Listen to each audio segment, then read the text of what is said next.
Good evening. I've been a supporter of green energy and a keen environmentalist since my 20s, and yes, that was a long time.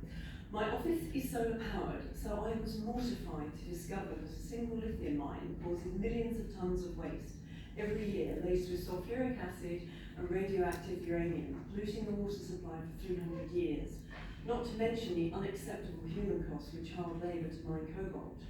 When I researched which solar panel to purchase, I did not for 1 minute consider it would be made by people trapped in razor wire enclosed labour camps, being exposed to large quantities of quartz dust which causes silicosis. Please note that the Ethical Consumer Organisation report that it is hard to avoid forced labour in the solar panel supply chain. Wind turbines, which last about 20 years, consume a colossal amount of resources and energy to manufacture and install, not to mention the blight and bird kill. They require diesel engines to start them up, and then gallons of oil to lubricate, and they can't readily be recycled. Solar panels are also extremely difficult to recycle, because costing more than the production of the panel, and lithium batteries pose steep challenges too.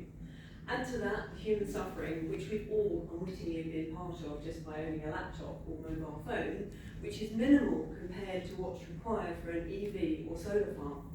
These so-called green or ethical solutions aren't solutions at all, just very good marketing from the $1.5 trillion a year climate change industry. That's $4 billion a day, by the way. None of us can undo what's already been done, but what we can all do is make sure this doesn't escalate exponentially with fleets of unnecessary EVs and acres of solar farms eating up our precious farmland. It would be helpful if anyone would actually define what they mean by green. If they mean better in all respects, which is a reasonable suggestion, then in retrospect we can clearly see that the current offerings are not really better than our existing energy solutions, and in many regards much worse. Knowing the true cost of so-called green technologies, I cannot in good conscience support this council as you embark unwittingly on faux green endeavours. At the last meeting I informed you of the inhumane nature of cobalt extraction, so you may no longer claim ignorance as a defence. To continue to support any form of slavery through spending public money is negligent, insomuch as once you are made aware of harm, your first act must be to stop and then to investigate. And this is why I am here today. I am providing you with the knowledge that many of these well-intentioned projects that you are keen to pursue are actually harmful, and as such must be halted, and they need properly investigated, or more simply, and less costly, dropped altogether. After all, your own code of conduct obligates you to act and take decisions impartially, fairly and on merit, using the best evidence and without discrimination or bias, and you are specifically required not to misuse council resources. Finally, do council agree that it is your obligation to always seek the best available knowledge, and that should it so transpire that any policy, howsoever well intentioned, may subsequently prove harmful? He went over.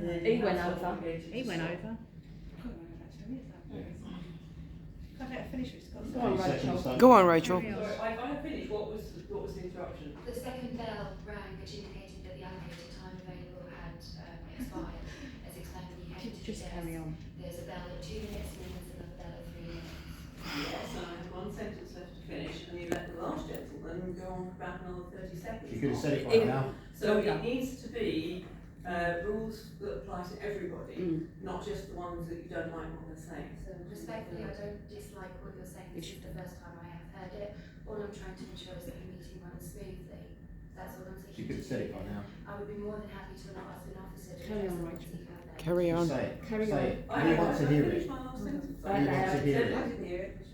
Well, basically my last question is, does the council agree with your obligation to always seek best available knowledge, and that should it so transpire that any policy, howsoever well intentioned, may subsequently prove harmful, then the council is obligated to stop?